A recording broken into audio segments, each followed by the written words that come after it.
السلام علیکم۔ کتاب سوچئے اور دولت کمائیے یعنی Think and Grow Rich by Napoleon ہل۔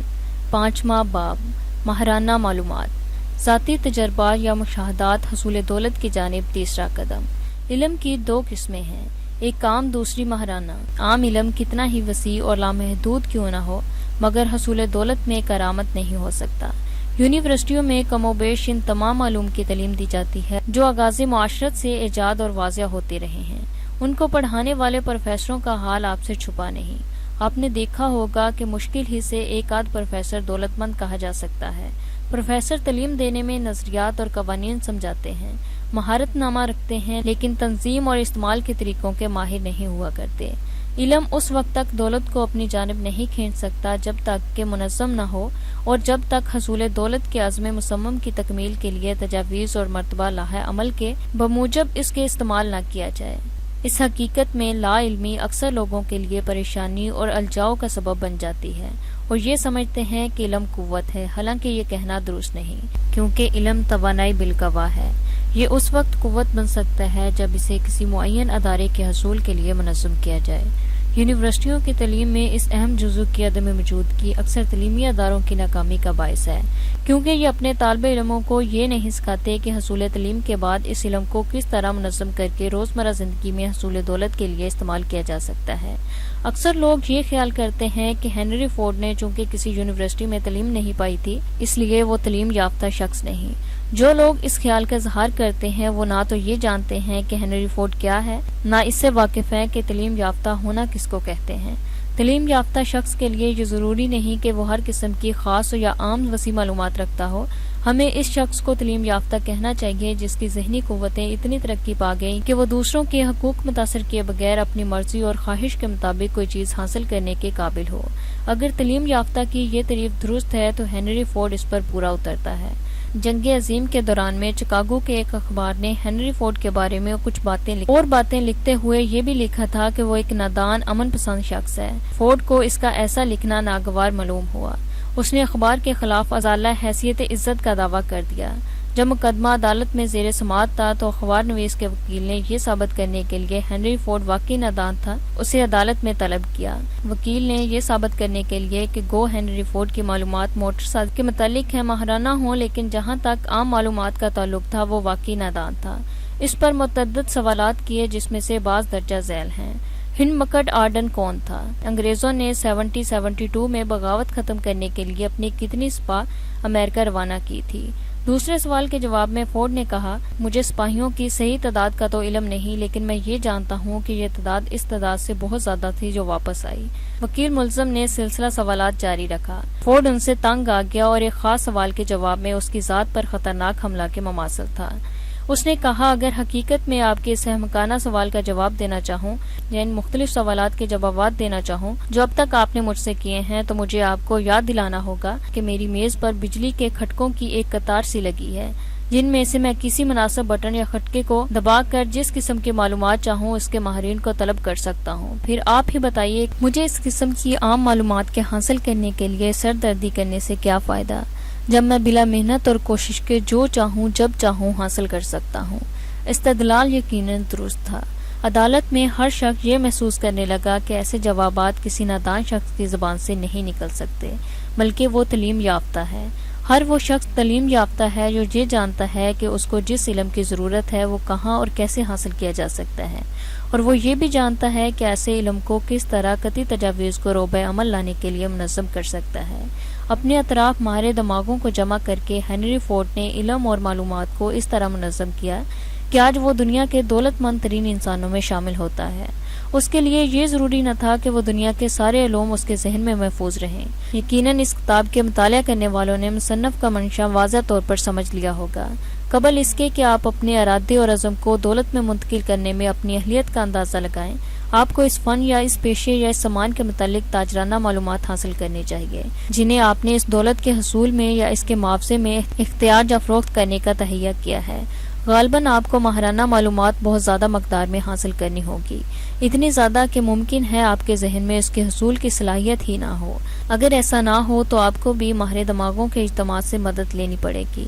اینڈریو کرنگی، جس کے متعلق تیسرے باب میں تفصیلی طور پر لکھا گیا ہے، نے کہا تھا کہ وہ فولاد بنانے کے متعلق کچھ معلومات نہیں رکھتا تھا۔ نہ صرف یہ بلکہ اس نے اس قسم کی معلومات حاصل کرنے کی کوشش بھی نہیں کی۔ اسے فولاد بنانے، اس کی پیداوار اور فروخت بڑھانے کے لیے جس قدر معلومات درکار تھی، اسے اپنے ماہرین کی مدد سے حاصل ہو جاتی تھی۔ بڑی دولت کو جمع کرنے کے لیے قوت کی ضرورت ہوتی ہے، اور قوت ماہرانہ معلومات کو اعلیٰ پیمانے پر منظم اور مرتب کرنے سے حاصل کی جا سکتی ہے۔ لیکن یہ خاص بات، علم یا معلومات ضروری نہیں کہ ساری کی ساری شخص کے ذہن میں ہوں جو دولت جمع کرتا ہے۔ اوپر کے پیراگراف میں دی ہوئی معلومات اس شخص کے لیے مفید اور امید افزا ہو سکتی ہے جو دولت کثیر مقدار میں حاصل اور جمع کرنا چاہتا ہے، لیکن اس کے پاس ذاتی طور پر ماہرانہ علم نہیں ہے۔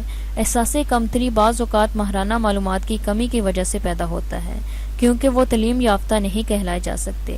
وہ شخص جو ماہر دماغوں کی ایک جماعت اپنے اطراف کھڑی کر سکتا ہے، جن کی معلومات سے وہ حصول دولت کے طریقے منظم کر سکتا ہے، یقیناً تعلیم یافتہ کہلائے گا، اور وہ ایسا کہلائے جانے کا مستحق بھی ہے۔ آپ اس اصول کو یاد رکھیں، کیونکہ ہو سکتا ہے کہ آپ بھی اس احساس کمتری کا شکار ہو جائیں جو آپ کی محدود تعلیم کی وجہ سے آپ میں پیدا ہو سکتا ہے۔ تھامس ایڈیسن اپنی تمام عمر میں صرف 3 ماہ کے لیے مدرسہ گیا، لیکن ہم جانتے ہیں کہ وہ نہ تو جاہل کہلایا جا سکتا ہے، نہ اس کے متعلق یہ کہا جا سکتا ہے کہ اس کی موت افلاس میں ہوئی۔ ہنری فورڈ کی تعلیم 6ٹھی جماعت تک ہوئی، لیکن دولت کے اعتبار سے وہ ایک عظیم شخصیت بن گیا۔ ماہرانہ معلومات سب سے سستی قسم کی خدمت ہے اور حاصل کی جا سکتی ہے۔ اگر آپ کو شبہ ہے کہ کسی یونیورسٹی کے پروفیسروں اور اساتذہ کی تنخواہوں کی فہرست دیکھیں۔ یہ جاننا مفید ہوتا ہے کہ علم کس طرح خریدا جا سکتا ہے۔ پہلے آپ یہ طے کر لیں کہ آپ کو کس قسم کی خاص یا ماہرانہ معلومات کس مقصد کے لیے درکار ہیں۔ اس کے تعین کے لیے آپ کی اپنی زندگی کے طے شدہ مقصد سے مدد لے سکتے ہیں جس کے لیے آپ کوشاں ہیں۔ جب یہ طے ہو جائے کہ آپ کو چاہیے کیا، اس ذرائع کی فہرست حاصل کریں جن سے آپ بھروسے کے ساتھ یہ معلومات فراہم یا جمع کر سکتے ہیں۔ ان میں سے اہم حسب ذیل ہیں: نمبر 1، خود اپنی ذاتی معلومات اور تجربات۔ نمبر 2، دوسرے ماہر دماغوں کی مدد سے حاصل ہونے والی معلومات۔ نمبر 3، کالج اور یونیورسٹیاں۔ نمبر 4، عام کتب خانے اور مطالعہ گھر، جہاں ایسی کتابیں اور رسالے دستیاب ہو سکتے ہیں جن میں وہ ساری معلومات دی جاتی ہیں جن کو تہذیب حاضرہ کی ضرورت ہے۔ نمبر 5، خاص اور ماہرانہ تربیت کے نصابوں کی تکمیل سے جو سب مدرسوں اور گھریلو تعلیم سے حاصل ہو سکتی ہے۔ جیسے ہی یہ معلومات حاصل ہو جائیں، انہیں ایک مقرر لائحہ عمل کے تحت استعمال کیے جانے کے لیے منظم کرنا ضروری ہے، کیونکہ علم بحیثیت علم کے کوئی قیمت نہیں رکھتا تا وقت یہ کہ اس کو صحیح طور پر استعمال کیا کر کے کسی خاص مقصد کے حصول کی کوشش نہ کی جائے۔ یہی وجہ ہے کہ کالج کی ڈگریاں کچھ زیادہ سراہی نہیں جاتی، سوائے اس کی کہ ڈگری یافتہ شخص مختلف قسم کی معلومات کا حامل ہے۔ ان ڈگریوں سے کچھ معلومات نہیں ہوتی۔ اگر آپ یہ چاہتے ہوں کہ مزید معلومات حاصل کریں تو پہلے یہ طے کر لیجئے کہ کس مقصد کے لیے آپ کو یہ معلومات حاصل کرنی ہے۔ اس کے بعد یہ معلوم کیجئے کہ آپ اس قسم کی معلومات کہاں سے حاصل کر سکتے ہیں۔ اس کے بعد ان ذرائع سے کسی اعلیٰ ذریعے کو منتخب کیجئے اور اس سے حصول معلومات کی کوشش کیجئے۔ کسی شعبے میں کامیاب ہونے والے لوگ کبھی اپنے فن اور پیشہ کے متعلق معلومات حاصل کرنے سے دریغ نہیں کرتے، اور وہ لوگ جو مدرسہ کی تعلیم ختم ہونے کے بعد اضافی معلومات کی کوشش نہیں کرتے، ناکام رہتے ہیں۔ اصل بات یہ ہے کہ اسکول، مدرسہ، کالج اور یونیورسٹیوں میں تعلیم حاصل کرنے کے عملی طریقے سکھائے جاتے ہیں، نہ کہ سارا علم کھول کر پلا دیا جائے۔ آج دنیا میں علم اتنا وسیع ہو گیا ہے کہ ایک انسان کے لیے ہر شعبہ زندگی کا علم حاصل کرنا ممکن نہیں۔ یہی وجہ ہے کہ آج کی دنیا ماہرانہ معلومات پر انحصار کرتی ہے جو کسی ایک شعبے میں حاصل ہو سکتی ہے۔ ہمیں اس لیے ماہرانہ معلومات کے حاصل کرنے میں ہمیشہ کوشاں رہنا چاہیے۔ ماہروں کی تلاش۔ کارخانوں، کمپنیوں اور صنعتی اداروں میں انہی لوگوں کو ملازمت کا موقع ملتا ہے جو کسی نہ کسی فن یا پیشہ میں مہارت رکھتے ہوں۔ تجارتی محاسن کے ماہر، اعداد و شمار کے ماہر، ہر قسم کے انجینئر، آرکیٹیکٹ، کیمیا دان وغیرہ وہ لوگ ہیں جن کی کسی نہ کسی کمپنی کو کبھی نہ کبھی ضرورت پڑتی ہے، اور بعض اوقات لیڈروں اور اعلیٰ درجے کے کار پردازوں کی بھی تلاش کی جاتی ہے۔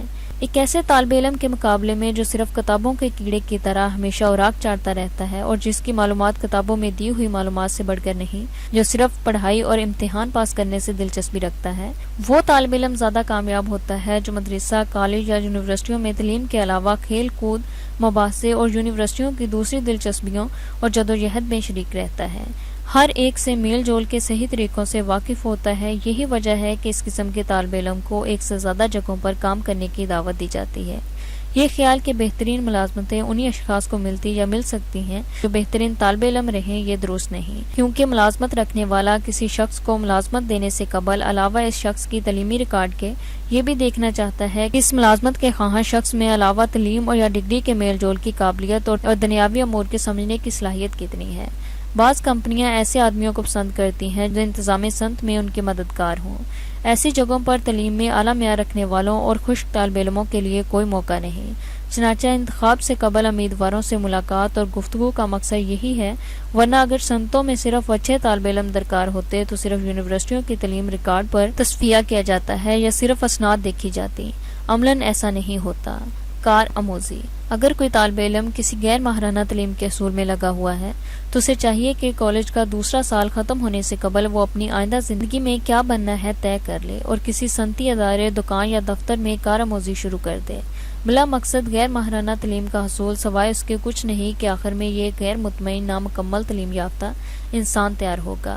وہ نہ تو کسی صنعت میں جا سکے گا کیونکہ اس میں کسی صنعت کی مکمل تعلیم نہیں، اور نہ ہی وہ ادنیٰ خدمت قبول کرے گا کیونکہ اسے اپنے علم و تعلیم اور ڈگری پر ناز ہوگا۔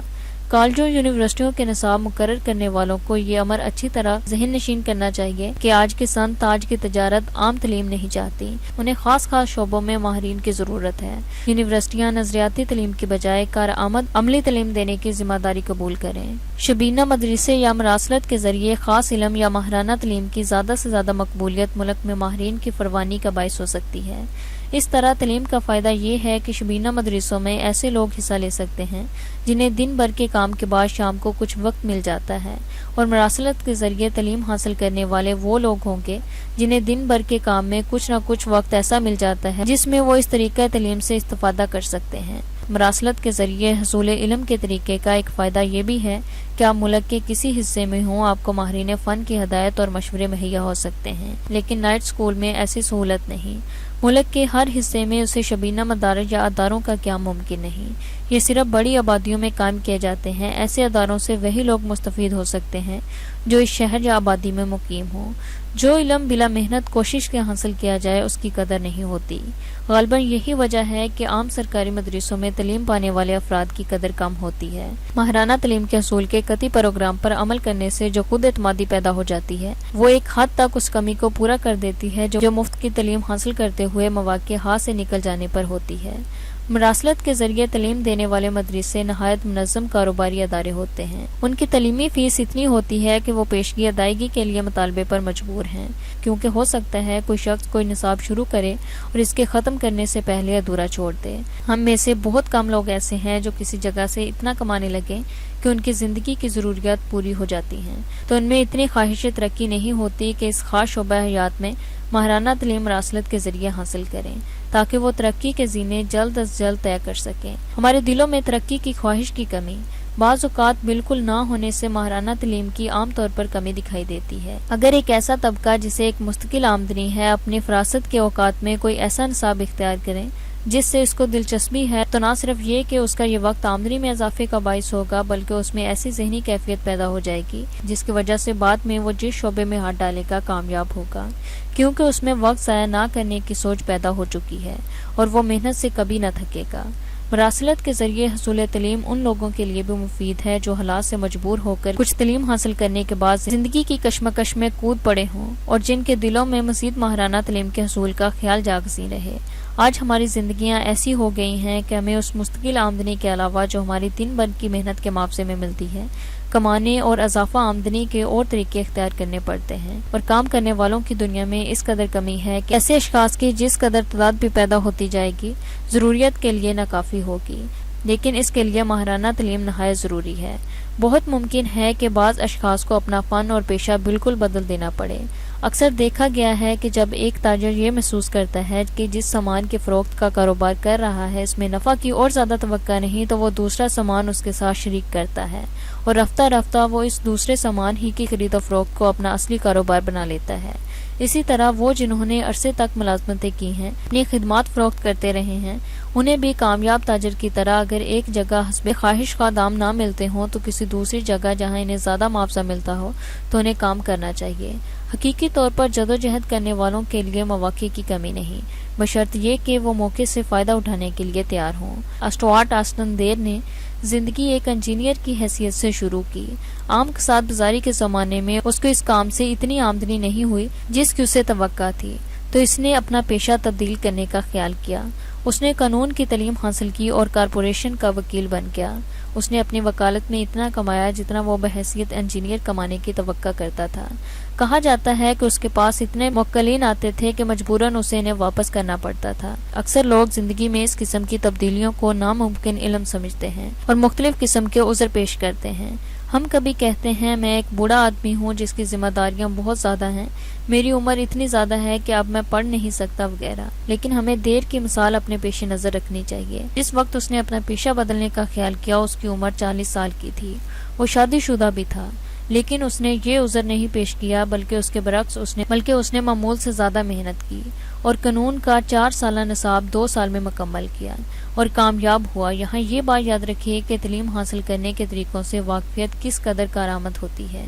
وہ آدمی جو یہ سمجھ کر کہ مدرسہ اور کالج چھوڑنے کے بعد علم حاصل کرنے کا کوئی موقع نہیں، ہمیشہ ناکام رہے گا، خواہ کوئی پیشہ بھی اختیار کرے۔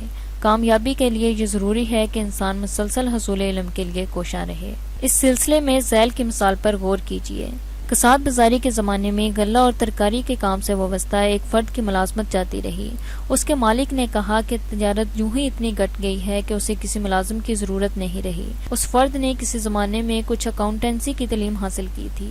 اس نے اکاؤنٹنسی کا ایک کورس بذریعہ مراسلت منگایا اور اسے حاصل کر کے اپنا کاروبار اس دکان سے شروع کیا جہاں سے اس کی ملازمت ختم ہوئی تھی۔ اس نے یہاں کے حسابات کی جانچ کی اور بعض غلطیاں درست کی۔ رفتہ رفتہ اس طرح کی 100 چھوٹی چھوٹی دکانوں کے حسابات درست کیے۔ اسی کام کے لیے وہ برائے نام فیس لیا کرتا تھا۔ کام اپنی نوعیت کا نیا تھا اور چھوٹے دکانداروں کے لیے اتنا کارآمد تھا کہ وہ اس کو بہت زیادہ پسند کرتے تھے۔ چنانچہ اس کا کام رفتہ رفتہ اتنا بڑھ گیا کہ اسے ایک متحرک دفتر رکھنا پڑا۔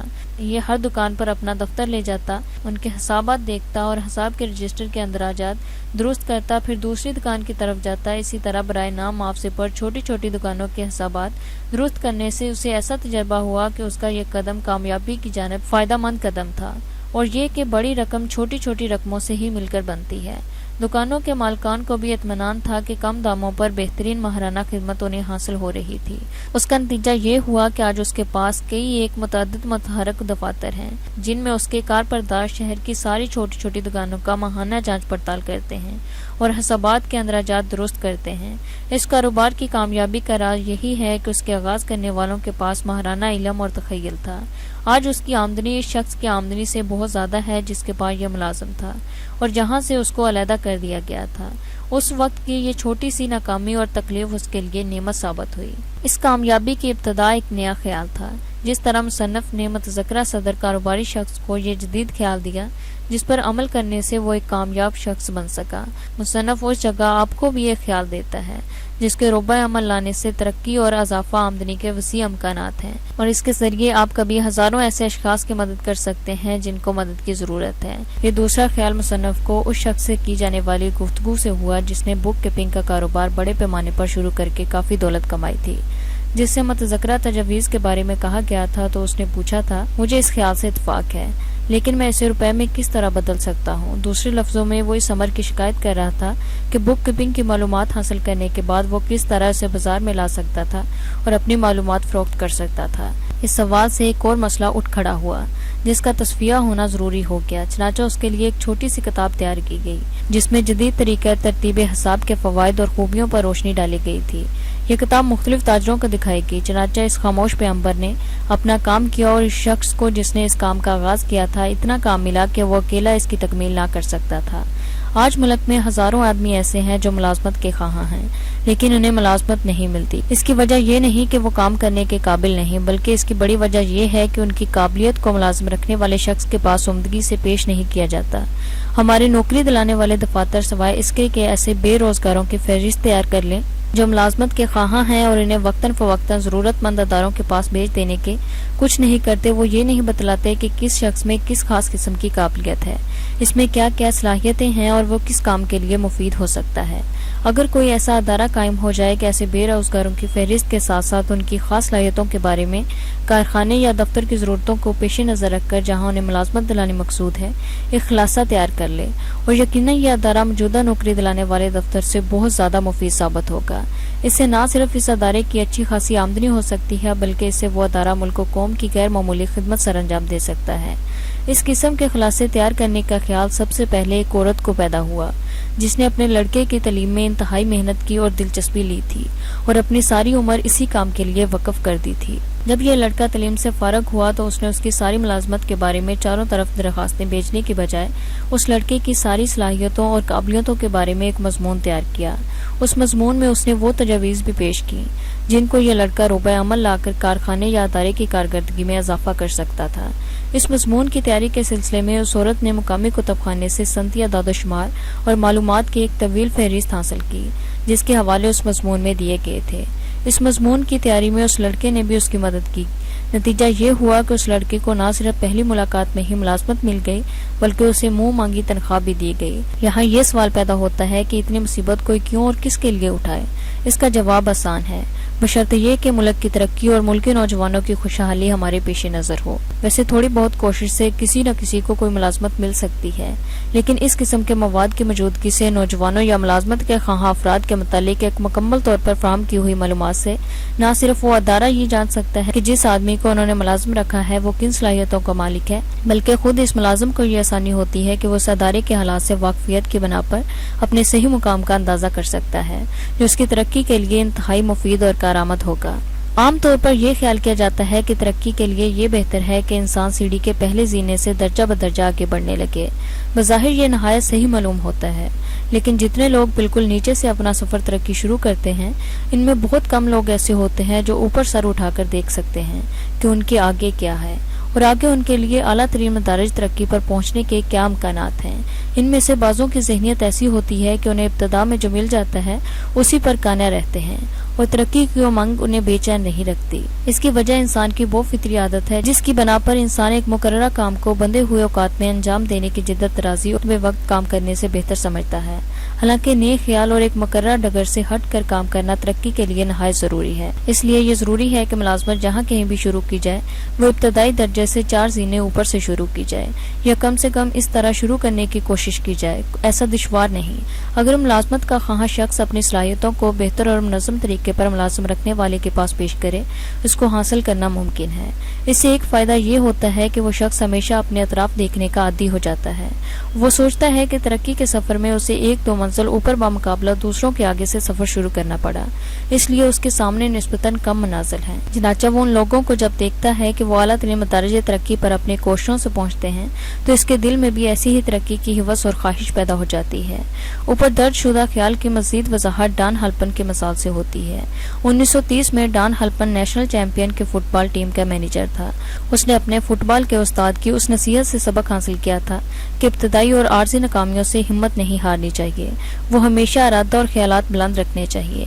جس وقت ڈان ہلپن نے کالج کی تعلیم ختم کی تو اس کے لیے زمانہ سازگار نہ تھا، ملازمتوں کا ملنا دشوار تھا، کام کی قلت تھی، عام کساد بازاری نے سارے ملک کو اپنی آہنی شکنجے میں جکڑ رکھا تھا۔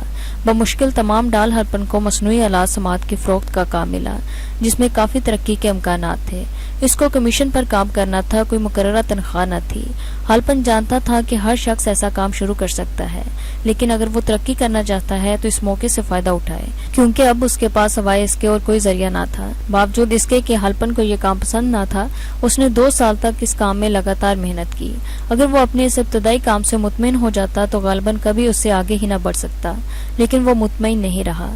پہلے اس نے اپنی کمپنی میں ہی مددگار مینیجر سیل کی خدمت حاصل کرنے کی کوشش کی اور وہ اس میں کامیاب ہوا۔ اس ترقی سے اس کے لیے مواقع سے فائدہ اٹھانے کا امکان بڑھ گیا، کیونکہ اب وہ دوسری فروخت کنندگان کے مقابلے میں کچھ بہتر تھا۔ یہاں ہلپن کی صحیح اور کوشش سے کمپنی کے مالک کی نکاسی میں متعدد بار اضافہ ہوا، یہاں تک کہ ڈگنوگراف کے مشہور کارخانے کے ڈائریکٹروں نے بورڈ کے صدر اینڈریو ریورس سے یہ معلوم کرنے کی کوشش کی کہ ڈان ہیلپن کیسا شخص ہے جس نے اس کی رقیب کمپنی میں کام کر کے سارے بازار کو اپنے ہاتھ میں لے لیا ہے۔ صدر اور ہیلپن کی جب ملاقات ختم ہوئی تو ہیلپن اس نئی کمپنی کا سیل مینیجر بن چکا تھا۔ اس کے بعد اینڈریو روس نے یہ دیکھنے کے لیے کہ اگر ہیلپن کو تنہا کام کرنے کا موقع ملے تو کامیاب ہوگا یا ناکام رہے گا، وہ خود 3 مہینے کے لیے فلوریڈا چلا گیا۔ اب ہیلپن کو ساری کمپنی کی فروخت کا تنہا انتظام کرنا تھا۔ ہیلپن اس امتحان میں پورا اترا۔ اس کے پیش نظر اپنے استاد کا یہ مقولہ تھا کہ ساری دنیا فتح مند اور کامیاب شخص ہی کو پسند کرتی ہے، ناکام اور شکست خوردہ کے لیے کسی کے پاس وقت نہیں۔ اس کا نتیجہ یہ ہوا کہ ہیلپن 6 ماہ کے اندر اندر کہیں سے کہیں پہنچ گیا اور کمپنی کا نائب صدر بن چکا تھا۔ یہ کہنا مشکل ہے کہ اینڈریو روس یا ہیلپن میں کون زیادہ تعریف کا مستحق ہے، جن کی بلند خیالی کی وجہ سے ایک کارخانے کے کاروبار کی غیر معمولی ترقی کی صورت نکل آئی۔ حقیقت تو یوں ہے کہ یہ دونوں ہی تعریف کے مستحق ہیں۔ اینڈریو روس اس لیے کہ اس نے ایک نوجوان میں صلاحیت کار کے امکانات دیکھے اور اس کو موقع دیا کہ اس کی توقعات پوری کرے۔ ہیلپن اس لیے تعریف کا مستحق ہے کہ اس نے زندگی کے فیصلے کے سامنے سر تسلیم خم نہیں کیا اور ایک ناپسندیدہ کام قبول کر کے مطمئن نہیں ہوا۔ اس مثال سے آپ پر واضح ہو گیا ہوگا کہ ہمارا ترقی کے اعلیٰ مدارج پر پہنچنا یا تحت الثرى میں پڑا رہنا اس پر موقوف ہے کہ ہم حالات اور ماحول کو اگر چاہیں تو کس حد تک قابو میں لا سکتے ہیں۔ یہاں یہ بتلانا بے موقع نہ ہوگا کہ کامیابی اور ناکامی انسان کی عادت پر موقوف ہے۔